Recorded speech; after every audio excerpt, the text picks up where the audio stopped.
पूरे देश में मकर संक्रांति को बड़े धूमधाम से मनाया जाता है। कहा जाता है कि भारतीय संस्कृति के दिन किया जाता है। मकर संक्रांति को लेकर आज हंगामा टाइम्स न्यूज पहुंचा है कानपुर के सिद्धपीठ वन दुर्गा मंदिर में, जहाँ पिछली बार भी हमने दिखाया था कि किस तरह से भव्य भंडारे का आयोजन किया जाता है। हम कैमरामैन से कहेंगे थोड़ा सा गया है और यहाँ पर देखिए यहाँ खिचड़ी लगाई गई है जो वितरित की जा रही है। मकर संक्रांति के अवसर पर कानपुर स्थित वन दुर्गा मंदिर में जाकर मकर संक्रांति को देखा गया कि आखिर किस तरह से कानपुर के स्थानीय लोग इस मकर संक्रांति महापर्व को मना रहे हैं। इस मौके पर हमने वन दुर्गा मंदिर में जाकर खिचड़ी भोज के कार्यक्रम को दिखाने की भी कोशिश की कि आखिर क्यों महापर्व के अवसर पर खिचड़ी भोज का आयोजन किया जा रहा है। तो स्थानीय लोगों ने बताया कि मकर संक्रांति के दिन दान पुण्य और गंगा स्नान किया जाता है। दान पुण्य करने से सारी मान्यताएं पूरी होती हैं और जिसको लेकर हम हर वर्ष मकर संक्रांति के इस महापर्व को मनाते हैं। पिछले 7 वर्षों से हम लगातार खिचड़ी भोज का आयोजन भी कर रहे हैं। वन दुर्गा मंदिर के महाराज सदानंद से इस मौके पर बात भी की गई, जिन्होंने बताया कि किस तरह से मकर संक्रांति को मनाया जाता है और आखिर क्यों इसकी अलग धार्मिक मान्यता है।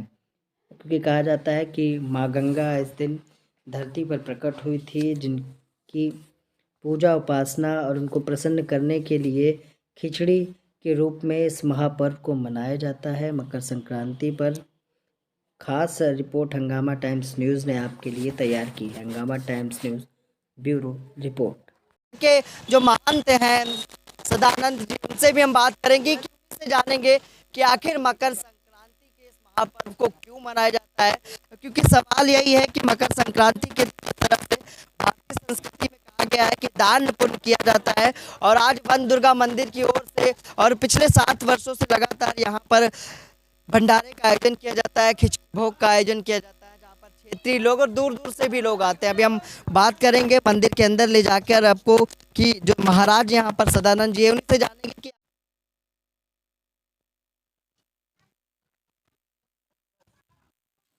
महाराज जी, हम लोग आए हैं आज एक सवाल लेकर कि आखिर मकर संक्रांति क्यों मनाई जाती है। मकर संक्रांति का एक विशेष महत्व है। राजा सगर के 60,000 पुत्र थे। राजा सगर तीनों लोकों में राज्य करता था। में घोड़ा छोड़ा मृत्यु लोक में, पाताल लोक में, जब स्वर्ग लोक में पहुंचा तो इंद्र का इंद्रासन हिला। इंद्र ने सोचा कि अब ये जो है मेरा राज्य छीन लेगा और मेरे सिंहासन पे अधीनस्थ हो जाएगा। वो परेशान होकर के राजा सगर का घोड़ा पकड़ के कपिल मुनि के आश्रम में बांध दिया। अब इधर जब घोड़ा बंध गया तो राजा सगर के 60,000 जो पुत्र थे वो इधर खोजते हुए इधर उधर खोजते हुए और जा करके कपिल मुनि के आश्रम पे पहुँचे। उन्होंने देखा कि है और वो समाधिस्थ थे। उन्होंने कहा चोरी से घोड़ा पकड़ करके और समाधि का ढोंग बना करके बैठे हो।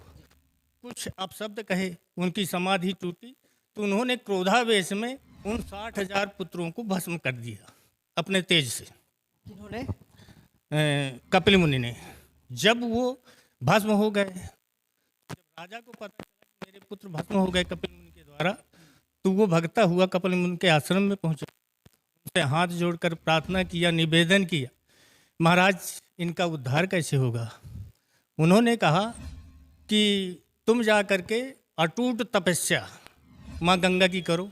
यदि गंगा जी प्रसन्न होकर के पृथ्वी पे आ जाएंगी तुम्हारे पुत्रों का उद्धार हो जाएगा।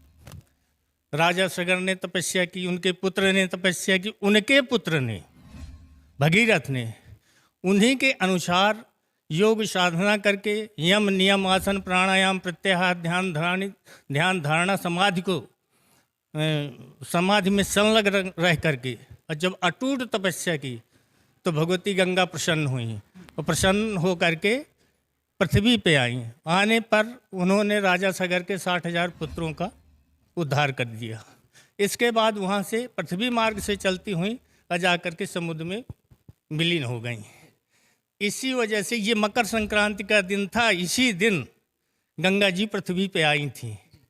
इससे लोग जो है इस महत्व को बड़ा पर्व मान करके अपने पिछले किए हुए पापों को नष्ट करने के लिए गंगा स्नान करते हैं, घर में स्नान करते हैं, दान देते हैं। यही एक परंपरा चली है। मतलब गंगा जी जो है धरती पर प्रकट हुई थी, यही बड़ी वजह है कि प्रसन्नता को लेकर, और जो कहीं ना कहीं कपिल मुनि के जो पुत्र थे उनका उद्धार हुआ, जिस कारण से लोग दान पुण्य करते हाँ, यही मेन कारण है।